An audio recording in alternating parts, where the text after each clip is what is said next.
하둘셋 하둘셋. 안녕하십니까. 사마열혈입니다. 성덕수 교수님자 제10판 신민법 강의 2회독 1108페이지 제5절의 보존체무 시작하겠습니다.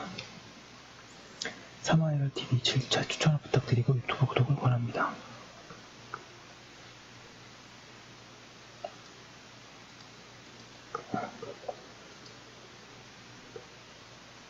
(1108페이지) 제5절 보존체무입니다.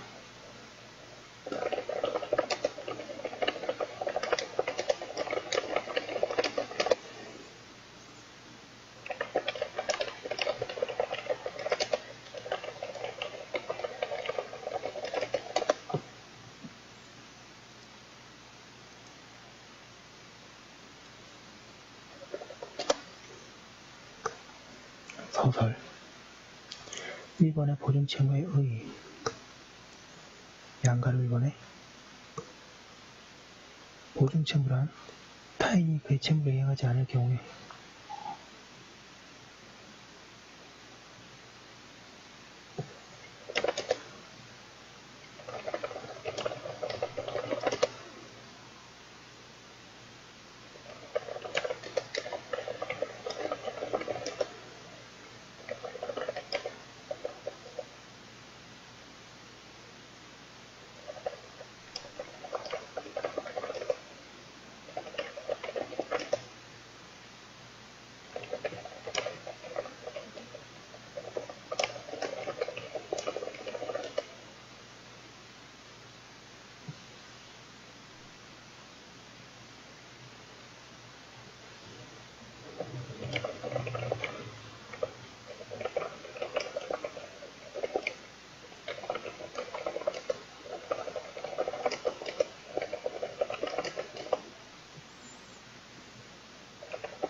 보존채무는 주채무와 함께 경제적, 실질적으로는 한계에 극복하면 충분한 점에서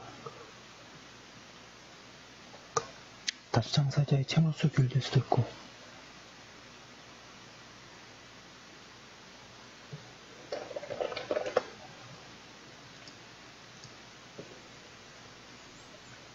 그것이 보존채무에 의해 성립하는 점에서 하나의 전형적인 계약으로도 규율될 수 있다.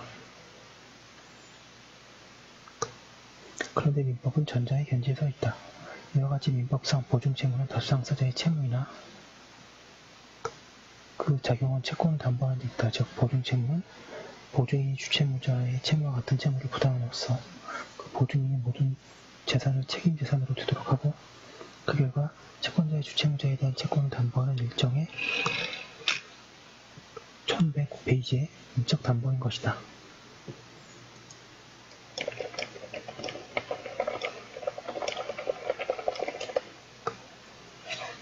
인적 담보로서 기능하는 다수장사자의 채무에는 보존채무 외에 연대채무, 불가분 채무도 있으나 보존채무의 경우에는 연대채무 등과 달리 주채무와의 사이에 주종의 관계가 있는 점에서 담보성이 뚜렷하게 나타나 있고 따라서 그것은 가장 전형적인 인적 담보 제도라고 할 수도 있다.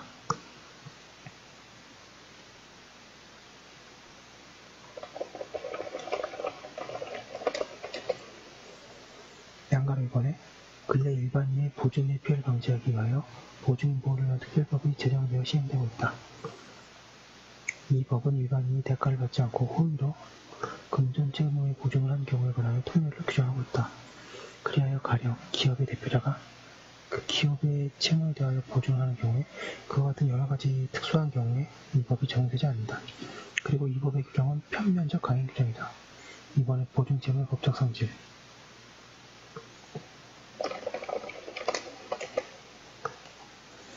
양가 1번의 채무의 독립성. 보증채무는 주채무와의 별개의 독립한 채무이다. 따라서 보증채무와 주채무의 소멸시효 기간은 그 채무의 성질에 따라 각각 별개로 정하여진다. 그러나 보증채무의 독립성은 부종성, 수반성 때문에 연대채무에서처럼 완전하지 못하다. 양가로 2번 주채무와 동일한 내용의 채무. 보증채무의 내용은 주채무의 내용과 동일하다. 따라서 주채무는 원칙적으로 대체적급부를 목적으로 하여야 한다. 만약 보증인이 부대체적급부를 목적으로 하는 채무에 관하여 보증할 경우에는 주채무가 불이행으로 인하여 손해상 채무를 변하는 것을 정지조건으로 하여 보증을 하는 것으로 새긴다. 양가로 3번의 부종성. 보증채무는 주채무의 이행을 담보로 하는 것이므로 주채무에 종속하는 성질, 즉 보종성을 가진다. 보증채무의 부종성은 여러 방면에서 나타난다. 방가를 1번에 주채무가 무효이거나 취소된 때에는 보증채무도 무효이다. 2번에 주채무가 소멸하면 보증채무도 소멸한다. 보증채무에 대한 소멸시효가 중단된 뒤에 주채무가 소멸시효에 걸려 소멸한 경우에도 같다. 방가로 3번에 주채무의 내용에 변경이 생기면 보증채무의 내용도 변경된다. 방가로 4번에 보증채무는 그 내용 또는 모습에 있어서 주채무보다 무거울 수 없다. 방가로 5번에 보증인은 주채무자가 가진 항변권으로서 채권자에게 대항할 수 있다. 방가로 4번의 추관성.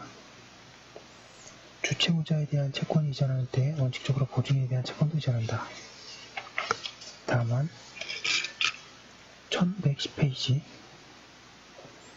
당사자는 주채무자에 대한 채권만을 이전하기로 하는 특약을 할 수 있으며 그러한 경우에는 채권만 이전하고 보증채무는 소멸한다. 그에 비하여 보증인에 대한 채권만을 이전하기로 하는 특약은 무효이다. 한편 채무인수 등에 의하여 주채무가 변경된 때에는 보증채무는 원칙적으로 소멸한다.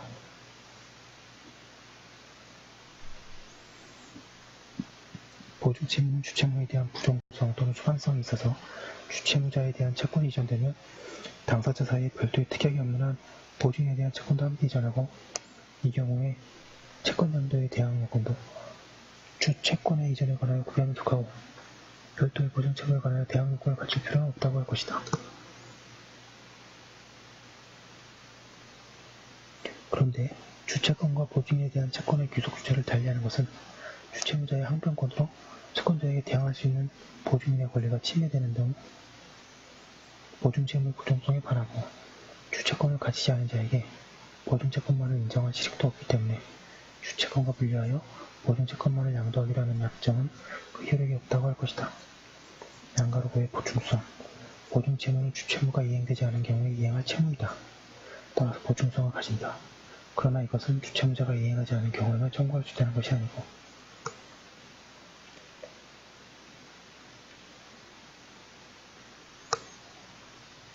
채권자는 보증인에 대하여 자유롭게 청구를 할 수 있대. 보증인은 최고 검색의 항변권을 가진다는 의미에 지나지 않는다. 그런데 연대보증에 있어서는 보충성이 없다.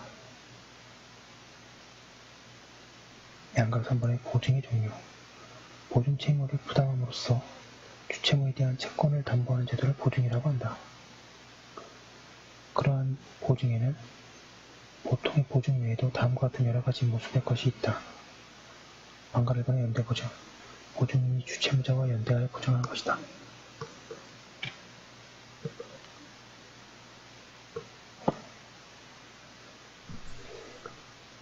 2번의 공동보증.